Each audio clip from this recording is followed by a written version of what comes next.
ഇന്നത്തേത് ഒരു കരിമീൻ വറുത്ത് പൊളിച്ചതിൻ്റെ വീഡിയോയാണ്. കരിമീൻ ഇഷ്ടമുള്ളവരെ സംബന്ധിച്ച് കരിമീൻ എങ്ങനെ വെച്ചാലും ടേസ്റ്റ് ആയിരിക്കും. കറി വെച്ചാലും ഇഷ്ടമായിരിക്കും, വറുത്താലും ഇഷ്ടമായിരിക്കും. ഇനി വറുത്ത് പൊള്ളിച്ചാൽ കുറച്ചധികം ഇഷ്ടമായിരിക്കും. അപ്പോൾ നന്നായി കഴുകി വൃത്തിയാക്കി വെച്ച കരിമീനിലേക്ക് മുളക് പൊടി, മഞ്ഞൾപ്പൊടി, കുരുമുളക്, ഉപ്പ്, ജിഞ്ചർ ഗാർലിക് പേസ്റ്റ്, നാരങ്ങാനീര്, വെള്ളം എന്നിവ ചേർത്ത് നന്നായിട്ടൊന്ന് മിക്സ് ചെയ്ത് വെക്കാം. അല്പസമയം റെസ്റ്റ് ചെയ്യാൻ മാറ്റി വെച്ച ശേഷം വെളിച്ചെണ്ണയിലിട്ട് നല്ലപോലെ ഒന്ന് വറുത്തെടുക്കാം. ഇനി മീൻ വറുത്ത അതേ എണ്ണയിലേക്ക് ചെറുതായി അരിഞ്ഞു വെച്ച ഉള്ളി, പച്ചമുളക്, ഇഞ്ചി, വെളുത്തുള്ളി എന്നിവ വഴറ്റിയെടുക്കാം. കുറച്ച് തക്കാളിയും ചേർത്ത് നന്നായിട്ടൊന്ന് വഴറ്റി വരുമ്പോൾ മുളക് പൊടി ചേർത്ത് കൊടുക്കാം.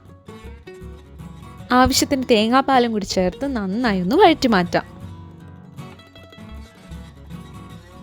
ഇനിയൊരു വാഴയിലയിലേക്ക് ഈ ഗ്രേവി വെച്ച് അതിന് മേലെ മീനും വെച്ച് മുകളിലൂടെ ഒന്നുകൂടി ഗ്രേവി ഒന്ന് സ്പ്രെഡ് ചെയ്ത് കൊടുക്കാം.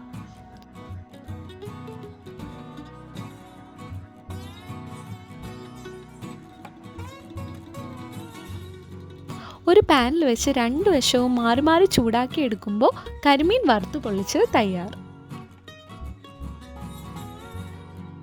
അപ്പോൾ ഇഷ്ടമായാലും ട്രൈ ചെയ്ത് നോക്കിയിട്ട് ഫീഡ്ബാക്ക് അറിയിക്കുക. Thanks for watching.